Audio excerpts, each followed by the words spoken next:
Bonjour Internet, salam alaikum les gens, les petits vieux, les animaux. J'espère que vous allez bien aujourd'hui. On se retrouve pour parler, c'est quoi cet accent? Bref, parler d'un sujet qui m'a été demandé par une de mes princesses que j'aime profondément, qui est une femme formidable. Et comme vous toutes d'ailleurs, on est tous formidables. Il faut se le dire 15 fois par jour. Bref, on va parler des TCA. Parce que je suis moi-même concernée. J'ai moi-même été quelqu'un qui mangeait à se faire vomir, tu vois. Donc je sais de quoi je parle. Bref, je vais vous donner quelques conseils que j'ai appliqués dans ma vie, et toute ma vie d'ailleurs, c'est pas pour rien que j'ai perdu plusieurs fois 20 kilos. Donc voilà, déjà force à vous si vous êtes dans cette phase de boulimie, anorexie mentale, et si vous vous faites vomir, force à vous si vous faites des crises d'hyperphagie, c'est très très compliqué. Et c'est souvent lié à un état dépressif, anxieux, tu vois. L'un va pas sans l'autre, on va dire. Donc moi j'ai vécu ça plusieurs fois dans ma vie. Bon, avant je suis tombée dans la tease, j'ai pas honte de le dire, j'en ai rien à foutre. Je buvais 2 bières par jour et après je vomissais, tu vois. Pourquoi? J'en sais rien. Parce que j'étais pas bien, parce que j'étais dans une période où j'étais archi mal, et c'était pareil avec la bouffe. Je mangeais, je me faisais vomir et je remangeais par-dessus. Et je culpabilisais et ainsi de suite. Et par période, je me voyais maigrir, donc je croyais que c'était le bon plan, mais pas du tout. En fait, et j'avais un gros problème avec le sucre. Le sucre, c'est un poison. C'est pire que certaines gueuderons, tu vois. J'ai pas envie de me faire censurer ma vidéo, tu vois ce que je veux dire. Mais c'est pire que ça. Le sucre, c'est une addiction qu'on a. Excusez-moi, j'ai mal mis mon lèvres. Le sucre, c'est une addiction. Et en plus, tout ce qu'ils nous vendent dans le commerce, il y a des additifs.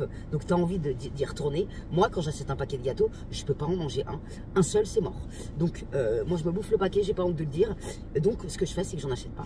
Et quand Mitch, il achète du Nutella ou des conneries comme ça, je lui dis de les cacher. Parce que j'ai pas besoin de les voir. Parce que je n'ai pas le mental pour arriver à ne pas manger. Des fois, j'y arrive. Des fois, j'y arrive pas. Tu vois, c'est comme ça. J'ai toujours ce truc en moi. Et il faut savoir que quand j'étais gamine, à 9 ans, je faisais 50 kilos. J'étais boulimique. Et du coup, ma mère m'avait emmené voir le médecin, tout le bordel. Donc j'avais déjà des problèmes. Et je pense que ça, les troubles alimentaires en étant adulte, je pense que ça vient de mon enfance. Parce qu'il faut toujours réfléchir à ce qui t'a... Des fois, ça arrive du jour au lendemain. Tu commences à te manger tes émotions, tu vois, comme j'ai fait toute ma vie. Tu manges tes émotions. Dès que tu es triste, tu vas manger.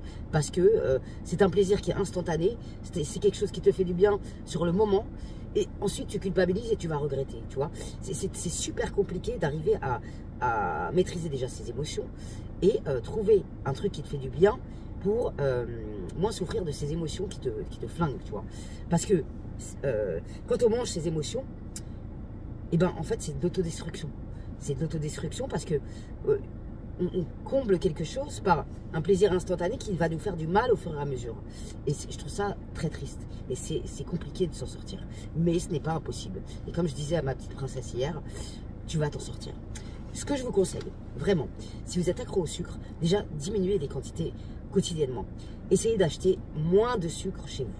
Je sais pas, remplace tes envies de sucre par des recettes. Il y a plein de recettes sur internet, des banana bread, des recettes protéinées, sucrées, tu vois, qui vont combler tes envies de manger du sucre qui va te faire du mal à ta santé. Je te promets que ça va te faire jour après jour, tu vas t'en passer du sucre. Parce que le sucre, c'est un sevrage. C'est un sevrage. Et quand tu t'en passes, tu manges un truc qui est un tout petit peu sucré, ça va t'écœurer. Et ça, c'est la plus belle satisfaction, mais vraiment, c'est incroyable. Et je vous jure, moins t'en manges, moins tu auras envie d'en manger. C'est un piège à con. Et moi, je l'ai vécu pendant très longtemps. Depuis que je remange bien, mon cerveau fonctionne correctement. J'arrive à réfléchir, j'arrive à me concentrer beaucoup mieux. Tu vois, il faut savoir qu'encore une fois, que le cerveau, c'est le deuxième estomac. Notre deuxième estomac. D'accord? Donc, quand tu le nourris mal, ton cerveau, tout ce qui va suivre va être négatif. Et tu vas te faire du mal encore plus. Donc, ne culpabilisez pas si vous vous faites vomir. C'est une période de votre vie. Et dites-vous une chose, je vais m'en sortir, je vais y arriver. Ne vous dites pas, je vais essayer. Parce que quand on se dit ça, le cerveau, la connexion cerveau, tu vois, action, ça se fait pas trop. Ça te fout un peu dans le khala. Il faut te dire, je vais y arriver. C'est pas le sucre qui va bouger ma carrière, tu vois ce que je veux dire? Parce que si tu continues dans cette lancée, tu vas... De jour en jour, tu vas te détester, t'auto-dénigrer, t'auto-saboter, et ça va pas aller en s'arrangeant, tu vois. Donc, un jour après l'autre, un pas après l'autre, encore une fois. N'arrêtez pas du jour au lendemain le sucre ou d'autres addictions. N'arrêtez pas du jour au lendemain. C'est un coup à vriller, à être pas bien du tout et à se faire une grosse crise alimentaire en mangeant tout et n'importe quoi. Et ça c'est n'importe quoi, tu vois. C'est pour ça que moi, je me fais plaisir une fois par semaine, de temps en temps. Quand j'en ai envie, j'ai envie de manger un truc. Ce soir, tu vois, je vais manger un grec. No culpabilité, je m'en tape, tu vois. Il faut se faire plaisir, mais en dosant. Il ne faut pas, tous les jours, si tu avais pris une habitude, par exemple, d'aller chercher un gâteau à la boulangerie tous les jours, essaye de faire un jour sur deux, n'y va pas, tu vois. Ou alors un jour sur deux, tu te prépares un bon gâteau banana bread, c'est super bon en plus. Tu t'en prépares un, tu le coupes, je sais pas moi, tu le coupes en 3, tu te dis ça va me durer 3 jours. Et tu te donnes cet objectif pour la première semaine. La deuxième semaine, tu feras une autre recette et tu aviseras, tu te diras, chaque jour, tu te diras, aujourd'hui je ne mange pas de sucre, ou alors je vais acheter un truc à l'unité par exemple. Si tu achètes des paquets de gâteaux, tu le finis, achète juste un truc à l'unité, tu vois. Et c'est comme ça qu'on avance, à petits pas. Mais dites-vous bien une chose, quand vous faites vomir, déjà, c'est pas bon pour les dents, pour la santé, pour ton corps. Tu vas te retrouver faible, tu vas être triste, parce que quand on mange pas, quand on nourrit mal son corps, on est faible, mental, physiquement, enfin c'est une horreur. Donc, donnez-vous un petit objectif quotidiennement, essayez de manger sainement. Au moins un jour sur 3, j'en sais rien, tu te donnes un petit objectif qui est atteignable. Tu dis aujourd'hui je vais manger mes féculents, mes haricots verts, enfin mes légumes, mes protéines, tu vois. Et tu te fixes une collation, tu prends des fruits, c'est du bon sucre, des fruits en collation, fromage blanc, même fromage blanc vanille, on s'en fout, tu vois. Au moins c'est un effort de ta part, tu vas manger un truc sucré qui va te satisfaire, et ce qui te fera moins de mal à ta santé. Bref, ne culpabilisez pas. Ne vous dénigrez pas, vous n'êtes pas des merdes. C'est un état émotionnel qui est très compliqué, mais croyez-moi que moi, si je m'en suis sorti, encore des fois j'ai des petites... la dernière fois j'ai acheté un paquet de Balisto, je l'ai bouffé entièrement, tu vois ce que je veux dire. Donc j'en achète pas, parce que je sais que je suis pas capable de résister, j'ai pas le mental, tu vois. Donc il faut accepter nos faiblesses pour pouvoir avancer dans la vie. Et il faut se remettre en question pour changer les choses qui nous font du mal, tu vois. Donc je vous envoie toute ma force et mon amour. Ne baissez pas les bras.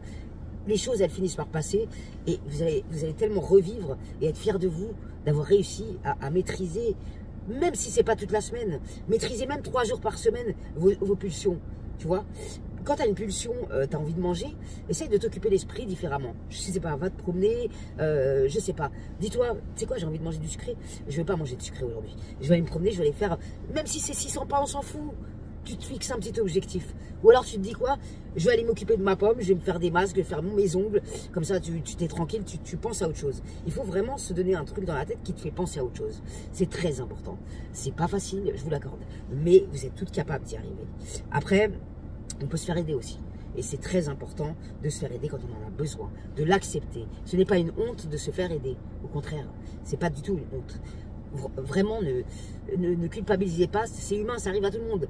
Tout le monde peut être touché. Et ne jugez pas les gens qui sont dans des crises émotionnelles, qui mangent beaucoup. Ce n'est pas votre problème. Vous ne savez pas s'ils sont malades. Vous ne savez pas ce qu'ils ont vécu, choc émotionnel. Vous ne savez pas s'ils prennent des médicaments qui les font prendre du poids.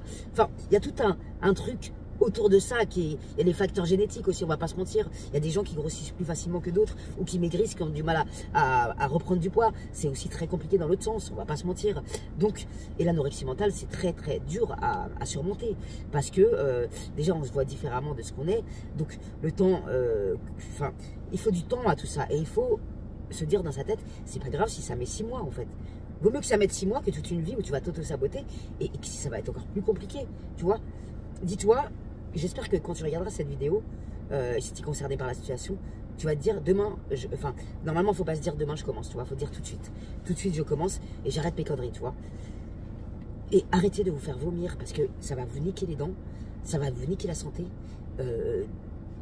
Arrêtez. C'est compliqué, je vous l'accorde, je l'ai fait pendant très longtemps. Mais je me suis dit, déjà j'ai les dents flinguées génétiquement, donc je ne vais pas continuer dans cette lancée parce que je vais me retrouver avec 3 dents à 45 ans. C'est pas mon projet de vie en fait, tu vois. Bref, et depuis que j'ai repris le sport et une bonne alimentation, je vais beaucoup mieux. Donc faites pareil mes sahbis. Même si c'est 2 fois par semaine, le reste de la semaine t'arrives pas à contrôler, c'est pas grave. La semaine d'après tu feras mieux.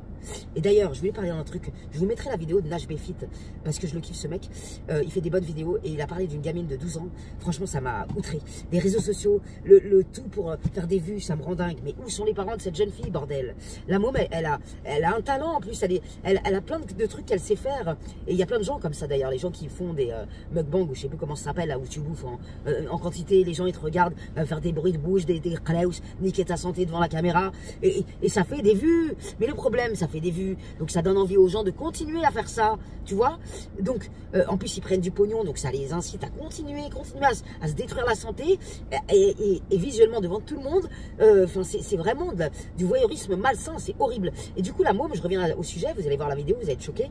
La môme, Meskina, elle a fait plein de contenus sur ses réseaux qui n'ont pas fonctionné. Et un jour, c'est une petite qui est un peu potelée, tu vois. Elle est mignonne comme tout en plus.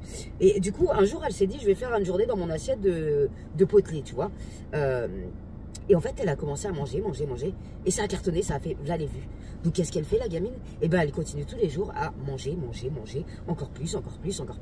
Et dans un an, elle va se retrouver en obésité morbide et elle aura bousillé sa santé pour faire des vues.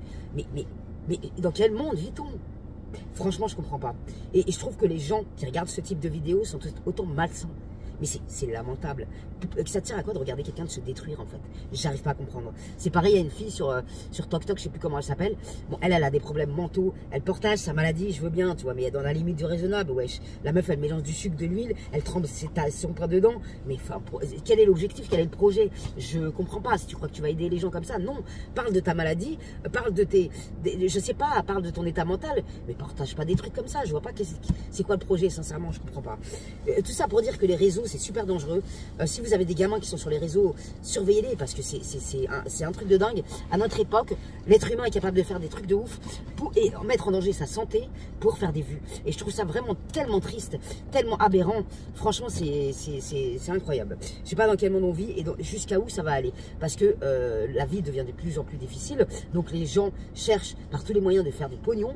Mais on fait pas du pognon en 2 secondes sur les réseaux sociaux. C'est pas comme ça que ça marche. Ça marche certainement pas comme ça. Et si vous pensez être riche en faisant des vidéos sur internet, détrompez-vous. Si c'était ça, franchement, il y aurait. Enfin voilà quoi. Si les gens faisaient ça pour l'oseille, ça fait longtemps qu'on aurait tous arrêté, je vous le dis franchement. Bref, donc franchement, faites attention. Protégez vos enfants d'internet parce que c'est super dangereux, ça peut aller très vite. Et j'espère que cette petite fille, ses parents vont faire quelque chose pour elle parce que c'est pas normal qu'elle soit dans cette situation-là et qu'elle soit heureuse de faire des vues en bousillant sa santé de jour en jour. Bref, je vous envoie toute ma force et mon amour, quelles que soient les preuves que vous traversez dans cette période. Force à vous. Et j'ai une sahbi qui va me donner plein de numéros et c'est des numéros qui sont gratuits. Plein de numéros genre SOS amitié, c'est pas une honte d'appeler ces numéros. Il y a plein de gens qui sont seuls et qui ont besoin de parler, qui ont personne à qui parler. Donc si ça peut aider, moi je suis la plus heureuse des femmes, tu vois. Et d'ailleurs ma sahbi qui va me partager les numéros, elle est passée par là et ça l'a beaucoup aidé. Donc merci à elle de me partager tout ça et je vous les mets en barre d'infos. SOS amitié, femme battue, n'hésitez pas à appeler si vous êtes dans une situation où vous avez besoin de parler. Parler à un inconnu qui ne te jugera pas, ça fait du bien et ça décharge de toutes ces émotions. Vraiment, ça fait du bien. N'hésitez pas à vous faire aider si vous en avez besoin. Ce n'est pas une honte, c'est humain. Ne culpabilisez pas, vous n'êtes pas des merdes. Vous allez vous en sortir et même si ça prend du temps, vous serez d'autant plus fiers de vous après. C'est pas grave. Chaque petit pas est une grande victoire. Et déjà, je sais pourquoi ma princesse elle va s'en sortir parce qu'elle se rend compte de son état. Et se rendre compte de son état, c'est déjà un grand pas vers la guérison. Donc croyez-moi, c'est comme ça qu'il faut réfléchir. Je fais les choses qui me font du mal, je me sens mal dans ma peau, donc je vais agir. Tu vois, tu te rends compte, tu observes la situation, tu acceptes et tu agis. C'est comme ça que ça se passe dans la vie. Bref, salam alaikum les gens, prenez soin de vous, garder la pêche et la santé. Ne perdez jamais espoir parce que la vie est bien faite. Si t'arrive ça, c'est pas pour rien. D'accord? Donc, tu en tireras les bénéfices et tu verras la conclusion plus tard. Mais pour l'instant, en attendant, prends soin de toi et agis tout de suite. N'attends pas 3 heures pour agir. Ça sert à rien. Arrête de t'auto-saboter. Il n'y a personne qui va prendre soin de toi à ta place. Force à vous, mes sahbis. Salam alaikum les jeunes. Et prenez soin de vous. Merci pour tous vos messages, vos commentaires. Merci à ceux qui s'abonnent, qui like, qui partagent. Vous êtes trop mignons. Salam alaikum les jeunes. Prenez soin de vous. Gardez la pêche et la santé. Encore une fois, si vous voulez que j'aborde un sujet, n'hésitez pas à me le dire dans les commentaires. Et j'en parlerai avec tout mon amour. Salam alaikum les jeunes.